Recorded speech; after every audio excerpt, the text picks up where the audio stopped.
Okay, gentlemen, we are moving on to the second part of our water lecture, where we are going to discuss how water is an excellent solvent of both ionic and covalent compounds, and then the certain things that maybe don't like water so much and why that is.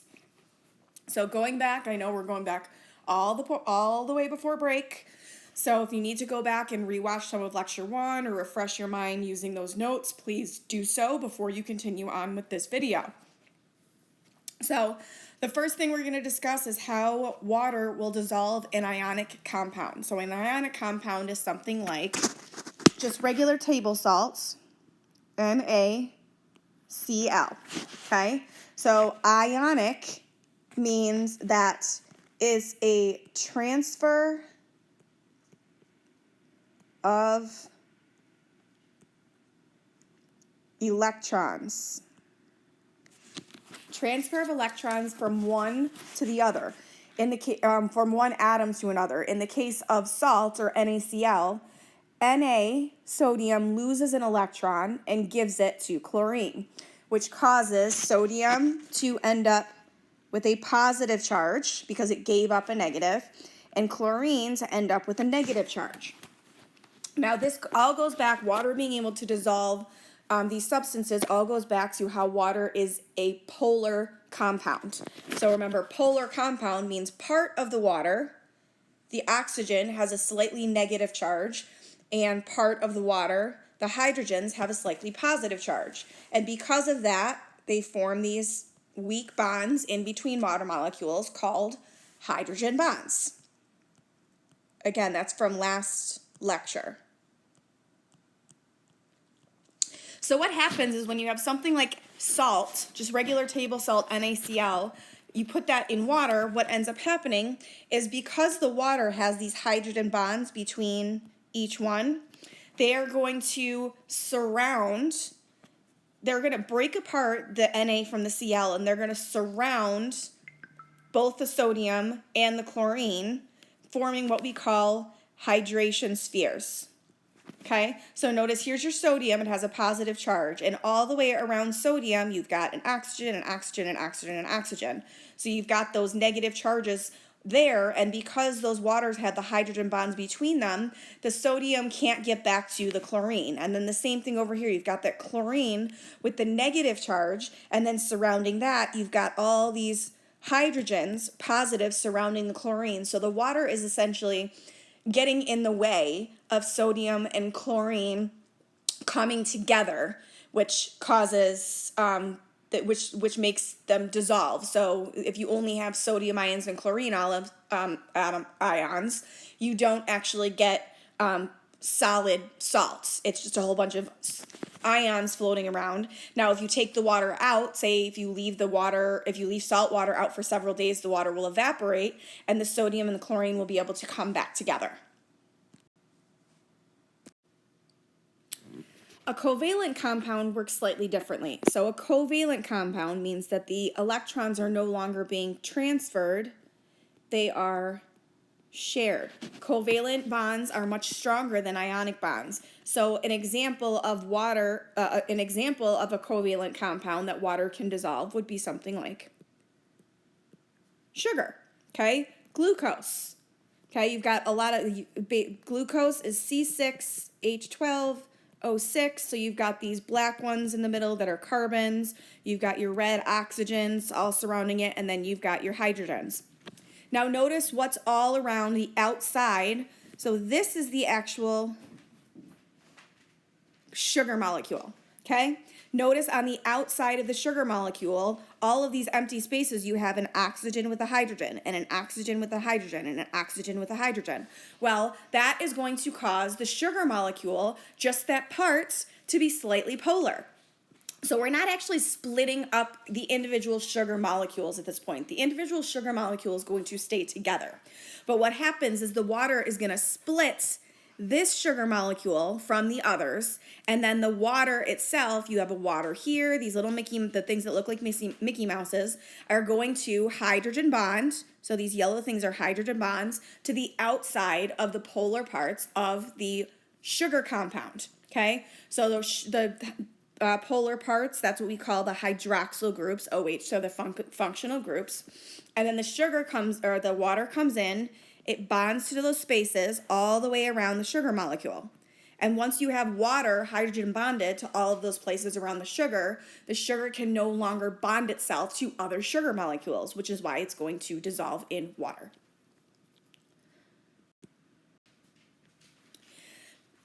These are some vocabulary words that have to do with molecules, whether they like water or they don't like water. So we start with hydrophilic, which means water loving. A substance that is hydrophilic is going to dissolve very easily in water. Typically, those substances are polar substances or charged substances like salt and sugar, because the water will be attracted to them and form those hydrogen bonds. Something that is hydrophobic, you guys should know that a phobia is like an extreme fear. So hydrophobic substances they hate water, they're repelled by water, they will not dissolve in water. So something like oil, if you've ever poured oil into water and tried to mix them, they don't mix. The oil like sits on top of the water and you have that nice line of separation. That's because oil, like other hydrophobic things, are non-polar. There is no unequal distribution of charges. So they're completely equal all across the board. So what causes the water to not mix with those things? Well, the water is polar, right? So the water has that unequal distribution of charges that's going to cause it to form hydrogen bonds from water molecule to water molecule, right? It has an attraction. If you put water in with something that it is not attracted to, what it's going to do is it's going to seek out the water because it's attracted to other water, which is why the oil gets pushed out of the way. And then there are special molecules called amphipathic molecules, which have two ends. One end is polar, which means that it's attracted to water, and one end is nonpolar, which means it would be repelled by water.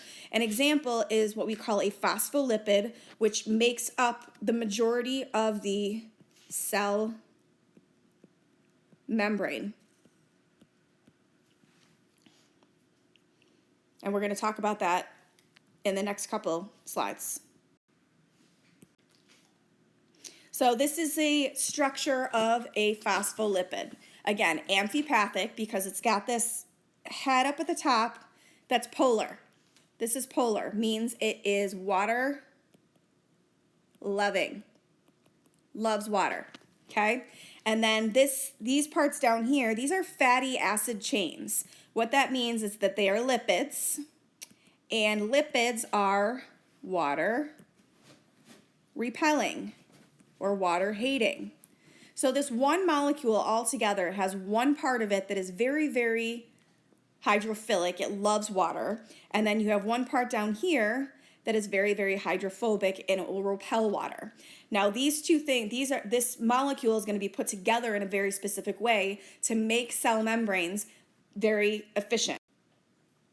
So this is a basic structure of a cell membrane. So this right here, you can see all these red parts up here.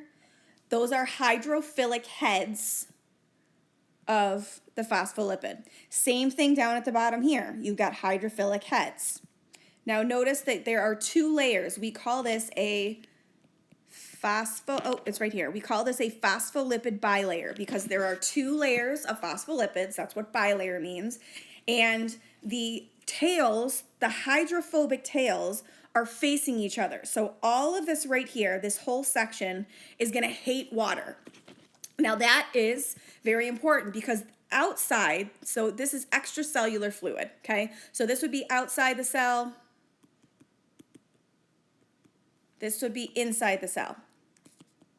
Outside the cell, you have extracellular fluid, mostly comprised of water. So the thing that makes up the outside of the cell membrane has to like water. Otherwise, it's just going to repel everything that's surrounding it.